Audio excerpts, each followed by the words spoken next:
मैक्लोड में आके किसी से भी पूछोगे कि कहाँ घूमने जाए तो पहला जवाब होगा दलाई लामा टेम्पल, यानी तिबेटियन धर्मगुरु दलाई लामा जी का स्थान।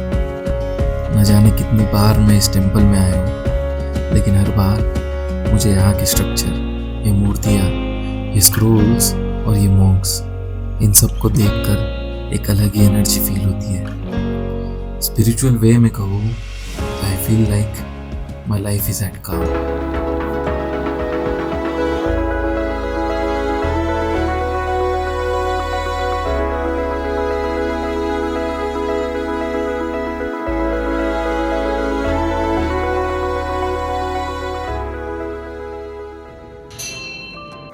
बट टेम्पल का मेरा फेवरेट पार्ट टेम्पल के पीछे से जाने वाला ये रूट है जिसे कोरा सर्किट कहते हैं, जहाँ हजारों प्रेयर व्हील्स है लेकिन इंसान चुनिंदा।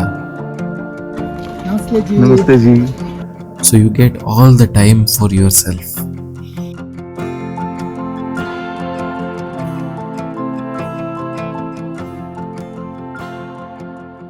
तो अक्सर जब मैक्लोडगंज में टूरिस्ट आते हैं तो हर कोई दलाई लामा टेम्पल ज़रूर जाता है, लेकिन बहुत कम लोगों को पता है कि दलाई लामा टेम्पल के अराउंड एक परिक्रमा की जाती है जिसको कोरा सर्किट बोलते हैं। और कोरा सर्किट में पूरे रास्ते में ऐसे प्रेयर व्हील्स लगे हुए हैं। अब यहाँ लोग आते तो है, प्रेयर व्हील्स को घुमाते भी है, बट बहुत कम लोगों को ये पता है कि इन प्रेयर व्हील्स के अंदर जो है मंत्राज लिखे होते हैं।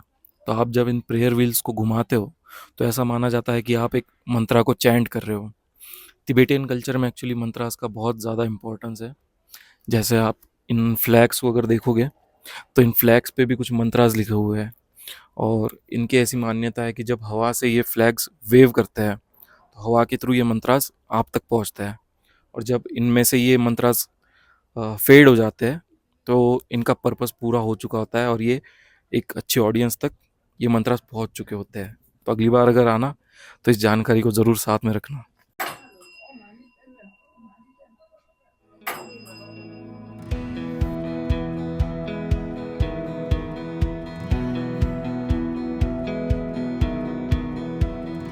तो अपनी मैक्लोडगंज की जर्नी में कोरा सर्किट को ज़रूर ऐड करना, क्योंकि ये बहुत अमेजिंग एक्सपीरियंस है।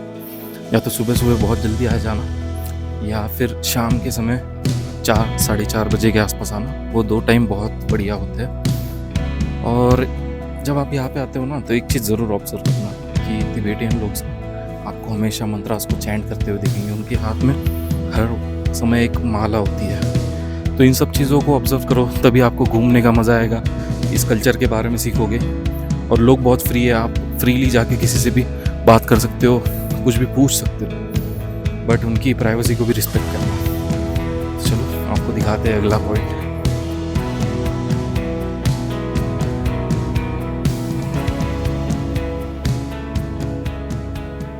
बिना सोचे आपको निकल जाना है बागसुनाथ टेम्पल और वाटरफॉल देखने। और अगर मेरी तरह लोकल खाने का और जहाँ लोकल्स खाते हैं वहाँ जाने का शौक़ है तो हिमाचली धाम की धाम ज़रूर ट्राई करना। बागसुनाथ टेम्पल की सराउंडिंग में भले ही शोर और भगदड़ हो, टेम्पल में फिर भी शांत एनवायरनमेंट है।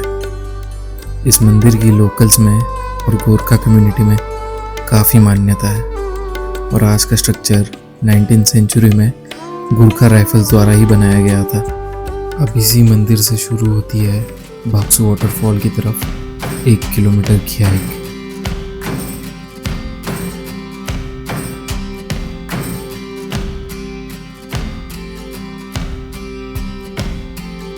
दिसंबर के महीने में वाटरफॉल से ज़्यादा उम्मीदें थी नहीं, लेकिन हमारी असली डेस्टिनेशन भी अभी आगे थी। वहाँ से अभी हम लोग आए, यहाँ पे था बागसू वाटरफॉल नीचे की तरफ, और अब हम लोग जा रहे हैं शिवा कैफे की तरफ।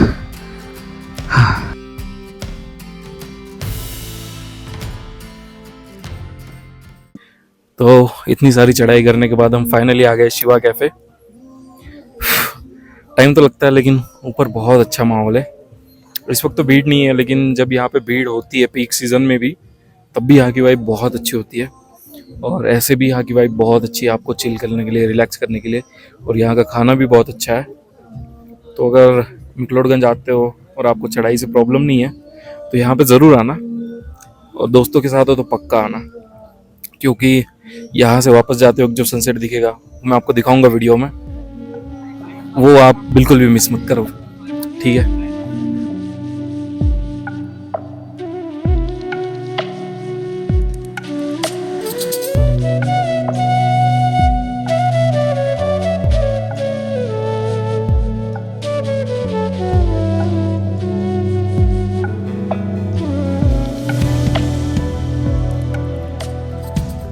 शिवा कैफ़े आने के कई सारे कारण थे।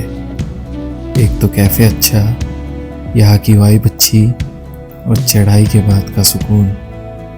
लेकिन जो असली कारण था वो था वापसी के वक्त दिखने वाला नज़ारा। कैफ़े से निकलते ही हल्की हल्की विंटर लाइन दिखने लगी थी और मैं आगे के नज़ारों के लिए एक्साइटेड था।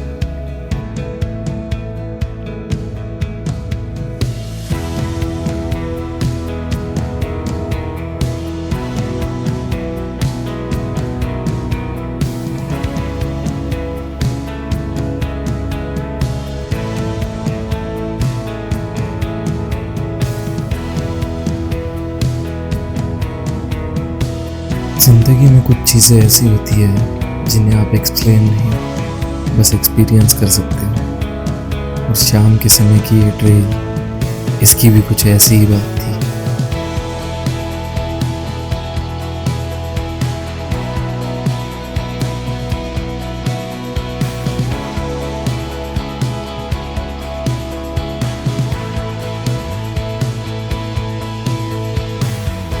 तो हमारे गाइड साहब ना काफ़ी आगे चले गए थे, लेकिन हम लोग दिखे नहीं। हम लोग यहाँ पे फ़ोटो शूट कर रहे थे तो वो वापस आ गए आगे से हमको देखने के लिए।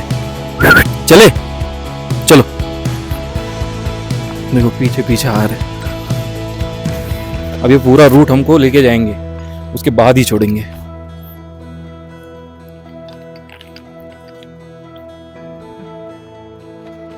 अब रास्ता इतना ऑफ बीट था कि हमारे गाइड भी कंफ्यूज हो गए थे। ऐसे वैसे ऐसे वैसे कैसे जैसे जैसे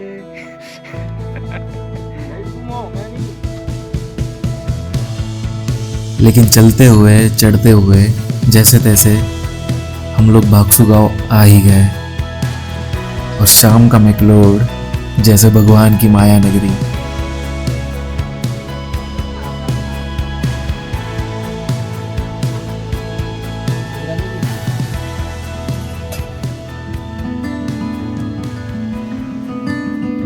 फ्रेश लेमन टी से अपने दिन की शुरुआत करके हम निकल गए धर्मकोट के लिए। मैक्लोडगंज से ऊपर बसा हुआ एक स्मॉल माउंटेन विलेज, स्लो, काम एंड पीसफुल, कुछ ऐसे डिस्क्राइब होगी यहाँ की लाइफ। वैसे इसे इजरायली विलेज भी कहते हैं क्योंकि फॉरेनर्स की ये फेवरेट समर डेस्टिनेशन है। बट विंटर की वजह से ऐसा लग रहा था जैसे सारा गांव ही हमारा है।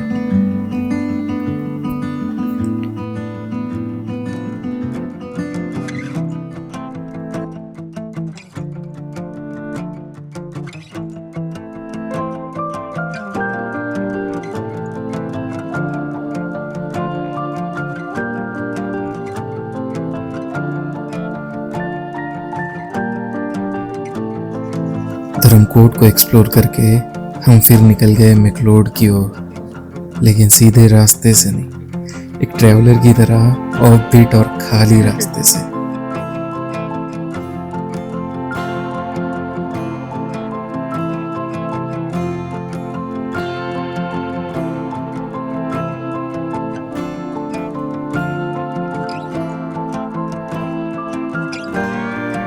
हिमाचल के किसी टाउन में जाके वहाँ का फेयर देखना मैंने कभी सोचा भी नहीं था। लोकल्स ने अपने स्टॉल्स लगा रखे थे, बैकग्राउंड में फोक म्यूजिक बज रहा था, और फिर मैंने देखी यहाँ की कुछ ट्रेडिशनल परफॉर्मेंसेस।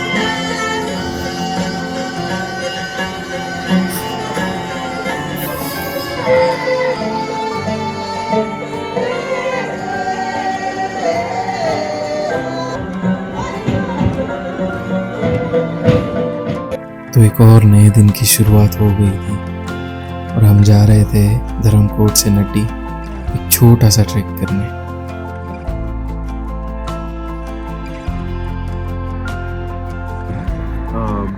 एयर एलिमेंट बहुत प्यूरिफाइंग है, जैसे हम अग्नि को बहुत, हमारे यहाँ हवन के बिना कोई शुभ काम नहीं है, तो वैसे ही लुंगटा इस वे अगर आप ऐसे बांध रहे हो हॉरिजॉन्टली, जब आप उनको बांध रहे हो तब उनको लुंगटा नाम दिया गया। द रीज़न वॉज कि एयर एलिमेंट में ये मंत्रास उनके अब्जॉर्ब हो जाएंगे हवा के साथ साथ, और वो हीलिंग प्रॉपर्टीज हर किसी के पास है, irrespective of your caste, creed, greed, all this nonsense. So it is such a pure message by Buddhism that तो हम सबके लिए अच्छा ही चाहते हैं। The peace starts from your practice. Their practice itself is so peaceful. First, second is ये देखो fade हो रहा है कुछ, है ना? फेड हो रहा है मतलब मंत्र अपना काम कर रहा है, वो जा रहे हैं, वो अपना काम कर रहे हैं।